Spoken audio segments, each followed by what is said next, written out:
Friends, నేను మా ఊరికి వచ్చాను సమ్మర్ హాలిడేస్ కదా అని. సో నేను ఇంటికి వచ్చేసరికి అయితే నాకు ఈ మొక్కలు చాలా కనిపించాయి మా పెరట్లో. ఎక్కడంటే అక్కడ చాలా కనిపించాయి. ఈ మొక్కలు చూడంగానే నాకు నా చైల్డ్హుడ్ డేసే గుర్తొచ్చాయి. మేము చిన్నప్పుడు ఈ మొక్కను తీసుకొని ఈ మొక్కలో ఉన్న ఈ ఈ పుప్పొడి రేణువులను మొత్తము గాలికి పెట్టి ఊదుకునే వాళ్ళము. అవి గాలిలో ఎగురుతూ ఉంటే మేము చాలా ఆడుకునే వాళ్ళము.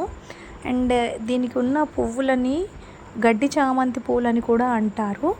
ఈ పూలతో కూడా చాలా ఆడుకునే వాళ్ళము.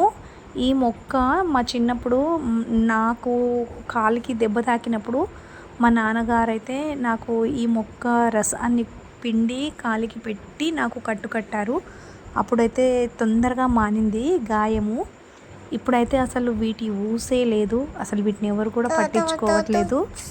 ఈ మొక్క ఏదైనా చర్మ సంబంధిత ఇన్ఫెక్షన్స్ ఉంటే కూడా ఆ రసాన్ని మనం ఇన్ఫెక్షన్ ఉన్న దగ్గర చోట రాస్తే కూడా తగ్గిపోతుంది ఫ్రెండ్స్. ఈ మొక్క పేరు నలారం.